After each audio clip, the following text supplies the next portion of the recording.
composé des organisations de la société civile et nous remercions aussi particulièrement le plénipotentiaire ici présent à mes côtés. Donc le bureau des relations publiques de la police s'illustre encore dans son exercice favori à chaque fois que des agents tuent des citoyens sénégalais. Son communiqué de ce jeudi 28 mars 2024 est manifestement un fait de contre-vérité par omission et puis la manipulation à mille lieues. Rétablissons la vérité des faits. Ce communiqué ne dit pas que quand les éléments en tenue civile sont arrivés dans la maison, ils n'ont pas décliné leur identité et qualité et qu'ils ont arrosé les occupants de la chambre d'injures avant de les pulvériser de gaz asphyxiant dans la chambre pour ensuite en refermer la porte. C'est au bout de quelques minutes qu'ils ont ouvert la chambre pour se saisir des occupants qui avaient même perdu connaissance. Après les avoir embarqués, au lieu de les conduire directement au commissariat d'arrondissement de Pikine, ils les ont conduits dans un lieu désert du Technopole. Un lieu d'ailleurs que les populations de Pikine ont identifié comme étant un lieu de torture de la police de Pikine. Il était 20 heures passées de quelques minutes.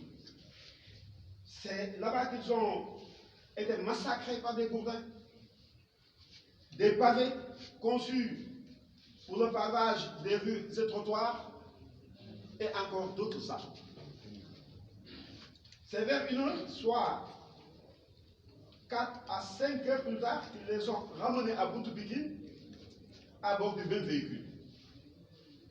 Et c'est là où nous, membres de la famille, intrigués, déboussolés et à la recherche de nos fils, c'est de là-bas vers 19 h,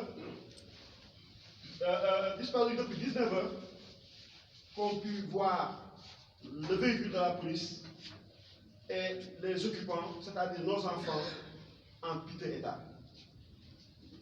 Vers 2 h du matin, ils ont été transportés au centre de santé Baïtale Diop, ex-Dominique, pour des soins. De là, vu la gravité de l'état dans lequel la torture policière les a mis, ils ont été trimballés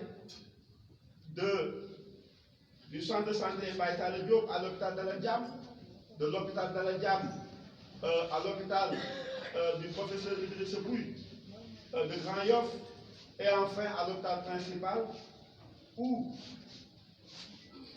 notre fils, Seydina Mohamed Diop, a rendu l'âme dans des douleurs atroces. Le certificat de genre de mort établi par Famara Seck, médecin légiste, médecin commandant au service anatomie et cytologie pathologique à l'hôpital principal de Dakar, définit les causes de la mort de Seydina Mohamed Diop. De nombreuses complications métaboliques et hémodynamiques, d'un polytraumatisme avec fracture déplacée des arcs postérieurs de la 4e à la 9e côte, confusion pulmonaire et région fessière avec infiltration hémorragique importante, traumatisme du coude gauche. Le certificat aux fins d'inhumation transmis par le commissaire de police en charge du commissariat d'arrondissement de Pikine reprend textuellement les causes du décès mentionnées par le certificat de genre de mort. L'avis de décès aussi, signé par le médecin Abdoulaye Sow de l'hôpital principal, mentionne une mort violente.